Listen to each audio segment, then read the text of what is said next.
y ese protocolo le indica de qué manera deben hacerlo. Siguiente, por favor. Y finalmente tenemos el CICB, donde permite a cualquier persona hacer un reporte de casos y le permite al sistema educativo dar un seguimiento a la atención. El CICB está configurado con el orden del protocolo. Entonces, si el director tiene su reporte del CICB, tiene su protocolo, va cumpliendo el protocolo y puede llenar la información, reportar la información del CICB conforme va cumpliendo las acciones del protocolo. Entonces, hay una continuidad, una lógica entre uno y el otro, ¿no? Entonces, permite el reporte, pero también permite que las instancias educativas puedan brindar un seguimiento a la atención. Tenemos esta aplicación en internet, en esa página web, pero además la tenemos para que la descarguen como una aplicación en Google. Y además tenemos una central telefónica, atendemos llamadas todo el tiempo, tenemos profesionales psicólogos y abogados que atienden consultas y dan asesoramiento, ¿no? En todo momento. Siguiente. Eso es todo, más o menos les he tratado de dar un panorama general de la política de atención y podemos, si tienen alguna pregunta, ir conversando un poco más sobre el tema. Muchas gracias. Gracias, Javier. Una pregunta, por favor. Bueno, tengo 3 preguntas y lo hago porque esto forma parte también de nosotros estamos trabajando. Quería dejar constancia de que nosotros estamos trabajando. El tema de educación es el ministerio es un mega ministerio y nosotros estamos trabajando en 3 frentes: educación básica regular, que lo estoy trabajando yo, la educación secundaria y la educación universitaria, ¿no? Estamos trabajando así en la comisión de educación. Pero tengo tres preguntas, señor Javier.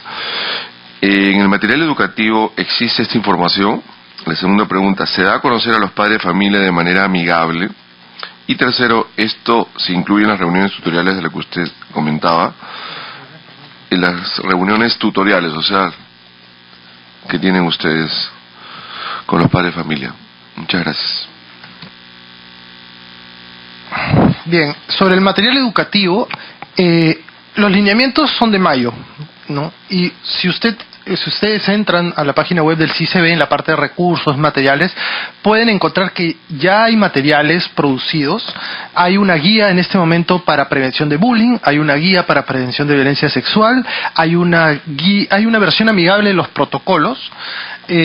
Estamos ya por publicar una guía amigable sobre los lineamientos, que son un documento bastante denso de leer, entonces hemos hecho una guía amigable.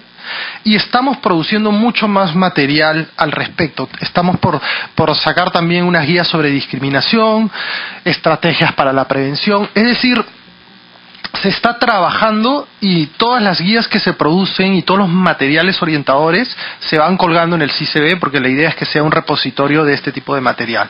Entonces, digamos que ya hay un material producido y se va a producir mucho más material al respecto.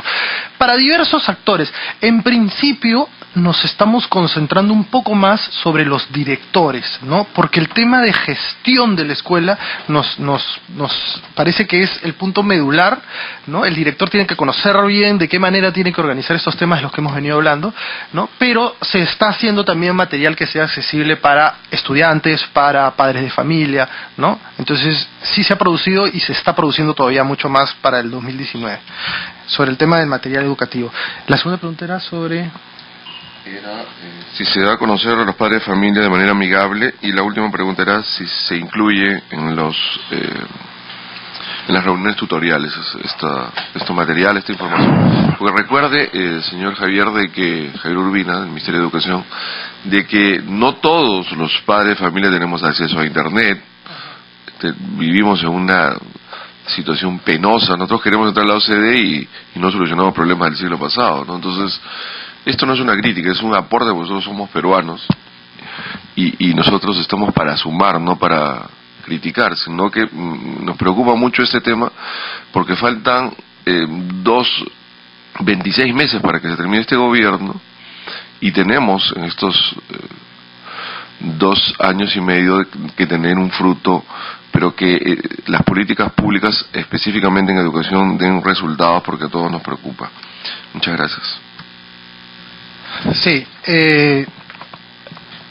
hacemos llegar a los padres de familia, en principio desde el Ministerio de Educación son estos materiales, son efectivamente las redes sociales, ¿no? Pero a nivel de las UGELs y de la escuela tienen la misma labor de difundir, no solo de difundir, sino de incorporar a los padres en la elaboración de los elementos que necesitan, sobre todo las normas de convivencia y las normas disciplinarias, y luego difundirlo a través de el medio que ellos elijan, a través de a sus padres de familia, ¿no? La difusión se ha incrementado, pero se necesita trabajar mucho más. Por eso es que hemos hecho, en este momento estamos en una campaña, que es la campaña Sacarle Tarjeta Roja a la Violencia, y vamos a trabajar 2 campañas más en los meses que vienen. Y como le digo, se trabaja también a nivel de las escuelas. Ahora, sobre el tema de las reuniones tutoriales, hay un órgano que es el órgano principal en los temas de violencia en la escuela, incluso diría que más que el CONEI, que es el Comité de Tutoría y Orientación Educativa de las escuelas. Porque el reglamento de la Ley 29.719 le otorga al Comité de Tutoría y Orientación Educativa la labor de la responsabilidad de velar por estos temas de convivencia y violencia. Y el Decreto Supremo, siguiendo este reglamento, lo ubica al comité como el responsable del tema de convivencia. Entonces, el comité también es un órgano participativo, ¿no? Y ahí es donde se trabajan todas las actividades que hemos visto por líneas de acción, se trabajan a nivel de estos comités de tutoría y orientación educativa, ¿no? Entonces, son los órganos también, aparte del director, son el otro órgano que nos interesa y en el que estamos trabajando mucho por fortalecer. Y hay un tema más que es nosotros ya desde comienzos de este año tenemos especialistas de convivencia escolar en las UGELs, en todas las UGELs del Perú. Estos especialistas de convivencia escolar tienen como función implementar estos lineamientos, este decreto supremo. Esa es su única labor, no es una encargatura, no es que tienen otro trabajo, se dedican exclusivamente a los temas de convivencia, sobre todo a los temas en este momento, que es la prioridad, los temas de atención de violencia. Entonces, cada UGEL tiene un especialista de convivencia escolar, que además es un especialista de la zona, ¿no? No es que estamos llevando a gente ajena a las realidades territoriales, ¿no? Culturales de las zonas, sino son personas de la zona, además son psicólogos. La mayoría son psicólogos, pero también hay trabajadores sociales, es decir, que son especialistas conocedores de estos temas, ¿no? Ellos están siendo el principal nexo del Ministerio de Educación a nivel de políticas y contenidos con las escuelas, ¿no? Y ellos también tienen esta labor de difusión de estos temas con los padres de familia de las escuelas, ¿no? Además de con los docentes y con los directores. Entonces, la labor de estos especialistas de convivencia en verdad es bastante buena y van a continuar el próximo año, ¿no? Eso sería más o menos para las preguntas. Con la venia del señor congresista, doctor Urbina, yo quisiera hacerle unas preguntas.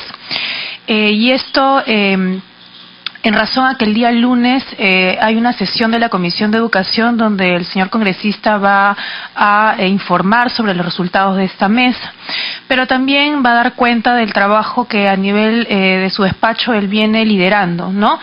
Y disculpe usted que nosotros volvamos a plantear la cuestión. Si bien es cierto, el Minedu está realizando pues esfuerzos denodados para tratar de terminar, porque creo que esa sería el mejor término, tratar de terminar de implementar la 29.719 en todos los colegios a nivel nacional. Nosotros como despacho tenemos un gran apoyo, que es justamente la sociedad civil. Y hay asociaciones civiles como el caso de Protégeme y asociaciones de los padres de familia, colegios privados, ¿no?, que evidencian este tipo todavía de problemática y de lo que falta hacer en el tema de violencia escolar. Yo quiero alcanzarle solamente algunos datos en razón a lo que usted el día de hoy nos está diciendo. Algo que a nivel de los casos que el congresista ha venido viendo a través del despacho es que, por ejemplo, a pesar de que la 29.719 dispone que se repartan boletines en los colegios, ¿no? Nosotros, esos boletines anuales al inicio del año escolar deben ser repartidos. Los casos que el despacho ha estado viendo es justamente en colegios donde no se han repartido estos boletines y no se vienen repartiendo, y entonces por eso la consulta del congresista de la información amigable, que debe de ser de conocimiento de los padres de familia, ¿no? Entonces, no solamente basta ponerlo, subirlo todo a una plataforma virtual, sino hacer posible que los padres de familia, que no se les escucha mucho, ¿no?, accedan a esta información. Ahora, hay una campaña, sácale tarjeta roja también a la violencia, pero esta campaña que viene realizando el Ministerio de Educación no incluye a los padres ni a los estudiantes en la gran mayoría de casos. O sea, estas campañas no se visibilizan, no se difunden y no se promueven. Además de eso, claro, como usted bien ha dicho, ¿no?, nos estamos enfocando en capacitar a los directores, pero también tenga en cuenta, y esto también es una información que el congresista ha venido trabajando, es que el 80% de casos no diferenciados de violencia escolar, porque el Ministerio todavía está trabajando la diferenciación entre los casos de bullying y los demás casos de violencia escolar, son terminados por los directores, ¿no?, de manera abrupta. Es como para zanjar un tema administrativo, justamente para que no los fiscalicen y para que no sean sancionados. Entonces, esto no lo dice un lineamiento, no lo dice un protocolo, lo dice la realidad. Y como bien dijo el congresista, esta mesa es para sumar y para colaborar con el Ministerio de Educación a hacer posible que estas brechas que se están evidenciando puedan llegar a ser, pues, coberturadas, ¿no? Solamente un pequeño comentario por parte suya para ver cómo es que se está trabajando estos programas de prevención, de difusión de información, incluyendo a los padres de familia, ¿no? El congresista hablaba de las sesiones de tutoría. No sé si acá hay padres de familia, yo soy madre de familia también, y hasta este momento pues a mí no me hablan de la violencia escolar, ¿no? Por favor. Gracias, congresista. Gracias. Bueno, en principio es un indicador claro de lo que veníamos diciendo, del hecho de que justo en estas escuelas donde han identificado estos casos de violencia, pues no hayan ese tipo de difusión de las actividades. Lo que decimos nosotros es justamente eso: si no se trabaja el tema de convivencia en la escuela, si no se difunden las normas, si no se trabajan estos contenidos con toda la comunidad educativa, pues las posibilidades de que hayan casos graves de violencia aumentan, ¿no? Entonces, efectivamente uno ve que a veces estas escuelas donde están los casos más graves son las escuelas que el tema de convivencia es el tema que está descuidado. Eso por ese lado. Por el lado del trabajo con padres de familia, en realidad las escuelas trabajan con los padres de familia de manera cercana, ¿no? Desde los comités de aula hasta las APAFAS, hasta el CONEI, los mismos comités de gestión de la escuela incluyen a los padres de familia. O sea, el padre de familia está, hablo de la escuela pública, el padre de familia está cercano a la escuela en todo momento.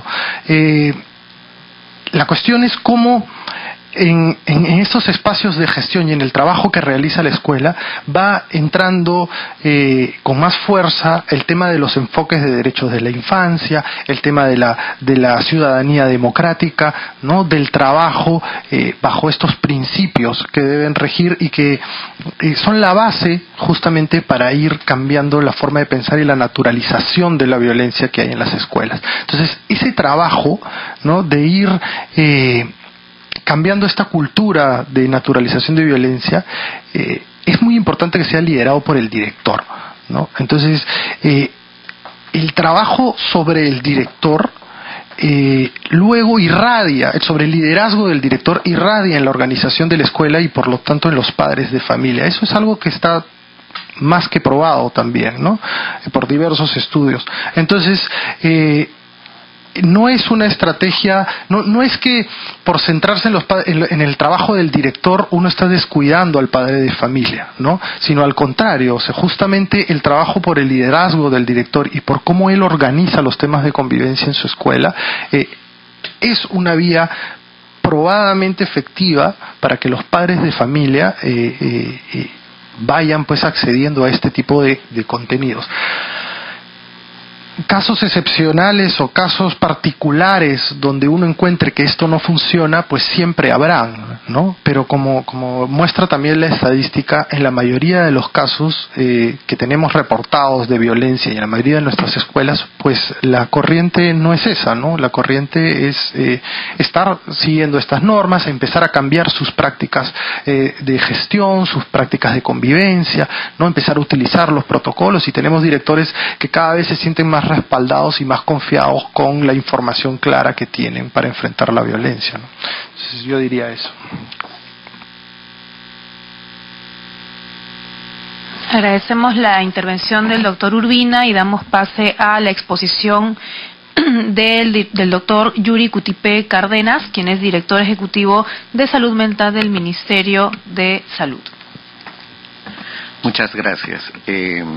Congresista González, le agradezco mucho la invitación a nombre del Ministerio de Salud, y también reciba los saludos, así como toda la concurrencia de la señora ministra de Salud. Este tema que la mesa de trabajo, digamos, en la que se centra la mesa de trabajo, como es el rol activo de la familia y la escuela en la prevención de la violencia escolar, es un tema obviamente de amplia vigencia, muy sentido, muy sensible para todos, ¿no? Y en especial para la población que tiene algún miembro de su familia en un espacio educativo, ¿no?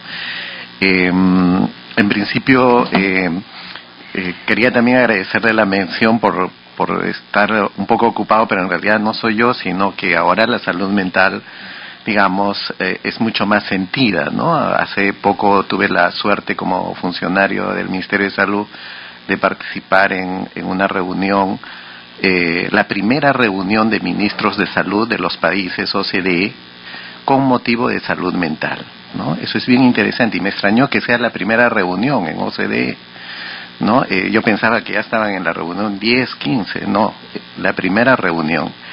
Y es que en el mundo el tema de la salud mental es un tema nuevo en realidad, desde las políticas públicas, ¿no?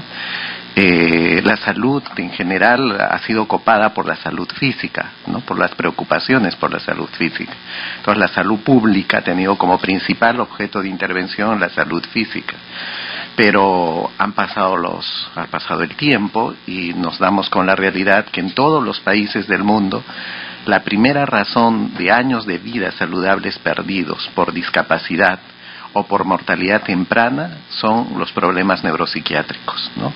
Entonces, esto no solo sucede en el Perú, son estadísticas de cualquier país del mundo. Y si hay algún país en que no esté saliendo el estudio así, el resultado así, es porque el estudio tiene sus dificultades para poder reflejar la realidad, ¿no? Pero también refleja la preocupación que actualmente hay por justamente construir vidas y realidades de mayor bienestar, en que las personas se sientan capaces desde que nacen, ¿no? Y tengan la oportunidad de desempeñar sus competencias o sus capacidades, de ser partícipes de la construcción de la vida de la familia y de la propia comunidad, ¿no? De modo que esta es una oportunidad de participar en esta mesa de trabajo, justamente de poder hacer algún aporte desde el Ministerio de Salud en la perspectiva de la visión de la salud pública respecto a temas como la violencia y específicamente la violencia en el espacio, en el ámbito escolar. También quería mencionar esto que usted, señor congresista, bien dijo respecto a la familia, ¿no? O sea, la familia, obviamente, creo que todos debemos tener la misma idea. Es un consenso de reconocer que gracias a la familia, a la institución familiar, la especie humana ha sobrevivido, ¿no? Tal vez si no hubiéramos tenido esa configuración, tal vez no estaríamos reunidos acá, ¿no? Entonces, sin embargo, la familia no es una institución perfecta, ¿verdad? Si no es perfectible en el tiempo. Hay que recordar en la historia de la humanidad que las familias eran en algún momento casi hordas, ¿no? Y aún así podían hacer frente a las situaciones que vivían los seres humanos en esa época, ¿no? Y también hay que mencionar que las familias, digamos, son el primer espacio de socialización, recordarlo, ¿no? Donde justamente, ¿no?, lo que se ha mencionado de parte del doctor Urbina respecto a la potencia de las relaciones sociales, ¿no?, respecto a la posibilidad de generar bienestar o malestar, ¿no?, de la construcción del bienestar o el malestar personal. La familia en realidad es un agente que puede fomentar, pero también puede ir en contra de esto, ¿no? Hay que recordar que la familia, se heredan a través de la familia los mejores genes, pero también se heredan genes que no son tan, digamos, compatibles con el bienestar, ¿no? Y no solamente en términos biológicos, sino también en términos de esquemas, patrones mentales, patrones de comportamiento. La transferencia transgeneracional es muy conocido en el ámbito de las ciencias de la salud respecto a los comportamientos que no tienen necesariamente un gran componente biológico, ¿no?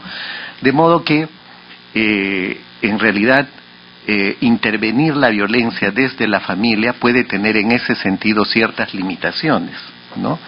Puede tener las limitaciones propias de la naturaleza familiar, ¿no? Entonces, de modo que esto puede inclusive ser un factor no solo no protector, sino de riesgo, por ejemplo, para la convivencia en el espacio educativo. Nosotros, los clínicos, en lo personal, yo vengo de la experiencia clínica, yo soy psiquiatra de niños, ¿no?, de formación, y nosotros sabemos, por el trabajo cercano con el espacio educativo, la gran relevancia que tiene el bienestar en la familia, que luego se transmite en el espacio educativo o en otros espacios, ¿no? De modo que los miembros de la comunidad educativa vienen predominantemente de sus familias y traen de sus familias, ¿no?, los esquemas de interacción con los cuales también van a interactuar en el espacio educativo. Creo que ese marco es importante tenerlo en cuenta, ¿no?, para justamente reforzar las políticas o las estrategias que se han ido diseñando desde los diferentes ámbitos y en especial desde el que lidera, obviamente, desde el Ministerio de Educación. Hemos podido escuchar la exposición de la política y las estrategias respecto a la intervención o la prevención de la violencia en el espacio educativo, y creo que todos podemos concertar que es, digamos, una política con estrategias que son totalmente razonables, basados en evidencias, es decir, que deberían funcionar si es que se tratara de consistencia del discurso teórico, pero en realidad todavía no está funcionando, todavía estamos en espera de que funcione, pero de repente no es que tenga las debilidades del discurso, sino son las debilidades de la práctica, ¿no?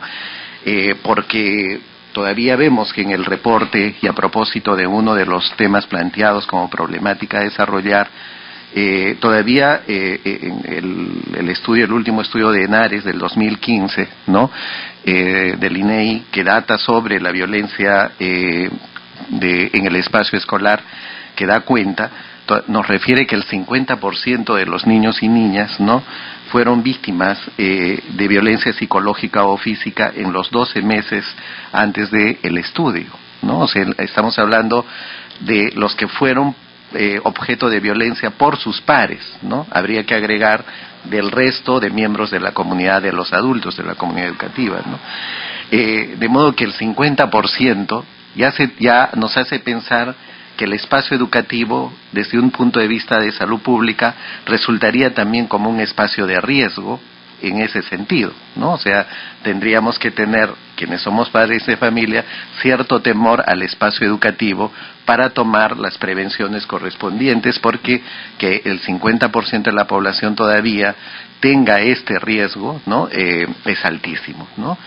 Y en esto, y esta encuesta, por ejemplo, nos dice de que el 45% de este 50% fue víctima de violencia psicológica y 24% de violencia física, a la inversa de los resultados que vemos en CICB, porque obviamente los actos de violencia más recusables son los de violencia física, la violencia psicológica está normalizada en nuestra sociedad, tan normalizada que obviamente va a penetrar al espacio educativo, así le cerremos polpotianamente todas las puertas del espacio educativo, ¿no? Entonces, de modo que este es el gran reto que todavía tenemos como país, no solo es el sector educación, sino es como sociedad y el Estado liderando obviamente las acciones que tienen que ir haciendo que yo calculo en 10, 15, 20 años estas estadísticas no tengan esta dimensión que estamos viendo. Es decir, lo que quiero decir es que, en nuestra opinión, el marco teórico y el planteamiento de política y estrategia que tiene el Ministerio de Educación desde una visión de política pública de salud pública es totalmente consistente. El problema son las debilidades para poder llegar a cada realidad, ¿no? Entonces, no hemos visto estadísticas, las nuestras también son muy pobres respecto a las estrategias que nosotros también intentamos implementar en el espacio educativo en colaboración con el Ministerio de Educación, colaborando con el Ministerio de Educación, justamente para poder sumar respecto a hacer posible una comunidad educativa fuerte, pero no solamente fuerte en términos de número, sino una comunidad educativa, de número de participantes, sino una comunidad educativa protagónica. Es decir, que se sienta que la comunidad es viva, que es participativa, que se encarga de estos problemas, ¿no? Que las relaciones que se han mencionado sean realmente relaciones vivas, ¿no? Y en ese sentido, la literatura y la experiencia es clara, ¿no? De repente ahí psiquiatras y psicólogos no vamos a sumar mucho, ¿verdad? De repente ahí más bien lo que se requiere es una mayor capacidad de los propios protagonistas en la comunidad centrales, en la comunidad como son los estudiantes, los profesores, pero también otro tipo de profesionales como por ejemplo los trabajadores sociales, ¿no? Que podrían tener una mayor capacidad operativa respecto a tejer mejor esas relaciones, ¿no? En la comunidad educativa, y que esto sea plausible, no solamente en el colegio cercano acá en Barrios Altos, sino que sea posible desde el ámbito más alejado en Tacna o en Tumbes o en cualquier región de la Amazonía. Nosotros desde el Ministerio de Salud venimos implementando algunas acciones en el espacio educativo que tienen la misma lógica y que están orientadas, y vamos en la línea de lo que impulsa el currículo educativo, y que tienen que ver fundamentalmente con el desarrollo de la convivencia saludable, ¿no? Este es un trabajo que se viene desarrollando en el Ministerio de Salud desde hace más de una década, pero en realidad es un trabajo de baja intensidad porque podemos llegar al año a 50,000 padres de familia, ¿no? Y en realidad 50,000 padres de familia, no más, hasta donde tengo entendido, en el Perú, en la escuela pública hay como 50,000, 60,000 instituciones, ¿no? Entonces, de modo que en realidad no llegamos, no le tocamos ni la piel al problema, ¿no? ¿Y con qué tiene que ver? Con que no tenemos la cantidad de operadores que se requiere para poder llegar de manera consistente a todos los territorios, ¿no? Sabemos de las intervenciones de otros sectores, ¿no? Que muy bien la doctora González ha planteado, por ejemplo, los trabajos que se realizan desde la Fiscalía, y participamos en algunos, ¿no? Colaboramos en algunos en determinados territorios. Sin embargo, vemos que en realidad todavía son gotitas de agua en un país de 30 millones de habitantes, ¿no? A veces nos comparamos con Uruguay, ¿no? Uruguay tiene 3 millones de habitantes, ¿no? Es el cono norte de Lima. Y entonces obviamente sus indicadores van a poder ser más fácilmente manejables, porque la cantidad de recursos por el ingreso per cápita que tienen puede hacer que la red de intervención social, psicosocial, pueda ser mucho más densa y por lo tanto más eficaz. Entonces, en términos de de poder tener eficacia en la política y en la estrategia, creo que es muy importante acometer desde todos los ámbitos, inclusive desde el ámbito, desde el espacio congresal, poder acometer el ámbito del cierre de brechas, ¿no? O sea, el cierre de brechas